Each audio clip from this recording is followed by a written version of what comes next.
I asked chat what are some controversial topics when regarding dirt bike riding technique, and one of the top ones was, should you cover the clutch while riding? And it was implying that this was a mistake and it's causing you to slow down. But I want to dig a little deeper why it says that and why I don't necessarily agree with that. So what is covering the clutch? So when you're riding, you got your fingers on the clutch at all times. Why would you do this? Well, if you're coming up to a corner and you're like, oh, I'm going too fast, I don't want to stall it, so I pull on the clutch. Yeah, that's great, so you're not going to stall it, but if you're covering the clutch like I just showed you at all times, it is a mistake. You're not going to have as much control. However, I still cover the clutch, just not like I showed you. So if you're newer to trail riding, maybe you rode on street bikes, a lot of people taught that you need to use all 4 fingers to pull in the clutch lever. Or maybe you're just doing it because it's hard to pull in with 1 or 2 fingers. But if you're doing that with all 4 fingers, this is a big mistake because you're not going to have as much grip on the handlebars. You only have your thumb holding you on, your thumb and your palm, and if you hit a nice whoop and you go whoops, yeah, you're going to lose control. Your handlebars are going to turn. You're just going to fly off the bike. That's really bad. You can get hurt very quickly. So this is a warning that you shouldn't be doing that at all times, covering the clutch with all 4 fingers. You should never use the clutch with all 4 fingers when you're actually riding.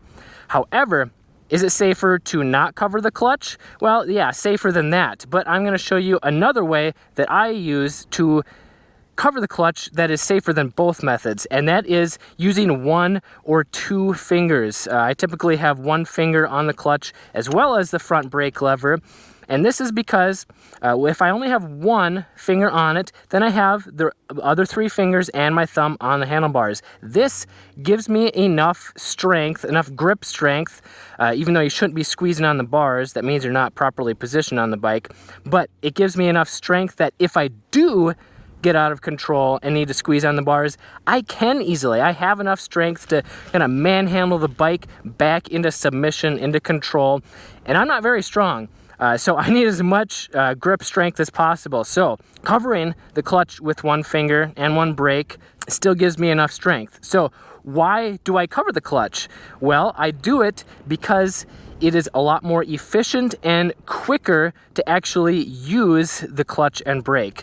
Let's say you're coming up to a tight turn, but you don't realize it. It's a long straightaway. You come up to it, you're like, oh shoot, I need to pull in the clutch. Well, if you have all 4 of your fingers on the handlebars like that, it takes that extra split second to think about it and reach, and that might cause you to stall it. Or even if you're riding in a slow trail and you're just constantly modulating the clutch, that extra split second going from the handlebar to the clutch lever can make a huge difference so many times throughout your trail ride. So being able to just realize that you need to pull in the clutch and then do it, as opposed to realizing you need to pull in the clutch and then be like, oh yeah, I need to move my finger over to the clutch and then pull it. It's just more efficient. And since I don't lose much grip strength with a finger on it, I always keep it there. This was a little bit weird at first, I will admit. It was awkward because I was used to having all my fingers on the handlebars.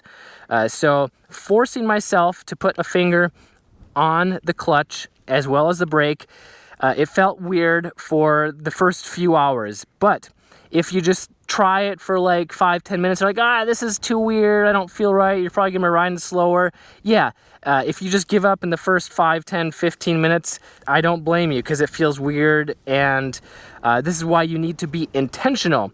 Any trail riding technique that I teach, you must be intentional. If you learn the greatest techniques from the best pro riders on YouTube, but you don't actually intentionally practice it, you're never going to build up that muscle memory so that it feels natural.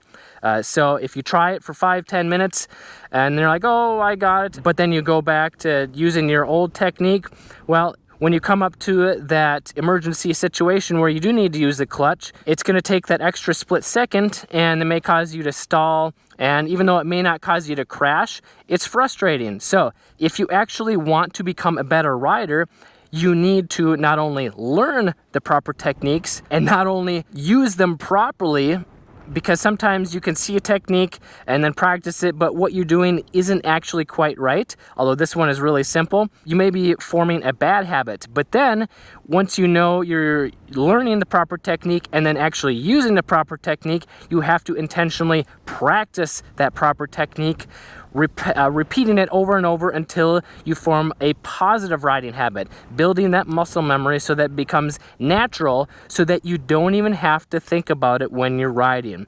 Because that is one of the most frustrating things when you're trying to learn a new technique and you're out riding, you're practicing it on the trail, and you're thinking about it, you're focusing on it, so it's harder to focus on the trail ahead, especially if it's a newer trail. It makes it really intimidating. So this is why I like to practice new techniques, or if I'm starting to create a new bad habit, going back to the basics, making sure I'm using the proper techniques, and forming that muscle memory when I don't have to worry about learning a new trail. So this is why it can be really helpful to practice this stuff outside of a trail ride, especially if it's a new trail. And if you're a newer rider and you're struggling with confidence, I just created a 60-minute trail confidence breakthrough ride.